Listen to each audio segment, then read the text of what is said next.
Have you heard of the Treaty of Yandabo of 1826? This treaty had allowed the British East India Company to gain control over the Brahmaputra Valley, further strengthening their hold over this part of our land. But what they needed for a total takeover of this region was access to the Khasi Hills, a territory in the misty hills of Meghalaya known for its surreal beauty. Even as other parts of this geography bowed to treaties and muskets, the Khasi people stood proud, fierce, free, and untouched by foreign rule.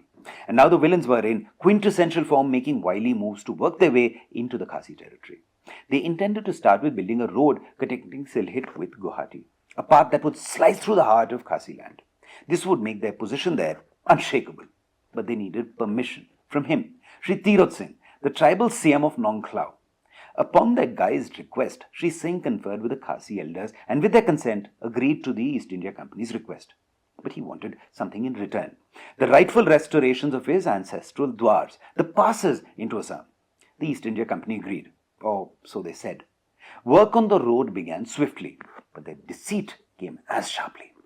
When another local ruler challenged Shri Tirot Singh's claim, he rode to defend his lands, naturally expecting British support. Instead, sepoys blocked his path, muskets raised. The truth was clear. The British had no intention of honouring their word. In April 1829, Shri Tirot Singh summoned his darbar again. But this time, the call was not for negotiation. It was for war. He ordered the British to leave Nongklao. They refused, and so the Khasis struck. 2 British officers fell at the hands of Shri Tirot Singh's warriors. The Anglo-Khasi War had begun. The British struck back. But this was no equal fight. The Khasis had no guns, no armies. They only had bows, arrows, and swords. But they also had courage. They had the hills, and they had Shri Tirot Singh. In open battle, they were outmatched and outnumbered. So they blended away into the forests. They struck from the shadows.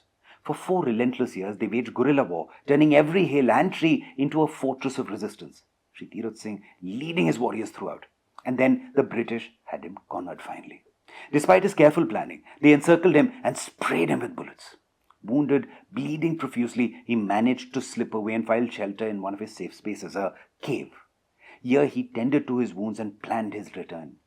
But there was a snake in the grass, one of his own fellow chiefs, the one who had led the British to him in the first place. He now pointed the British to that cave. In 1833, Shri Tirot Singh was captured and deported to Dhaka, far from his land, far from his people. It was here that he passed on, even while trying to revive his mission against the British. But he was not defeated. He became more than a warrior. He became a symbol for his people, a fire that could not be extinguished. In the winds of the Khasi Hills, his voice still echoes, a guardian of honor, a name that the empire simply could not erase. Shri Tirot Singh.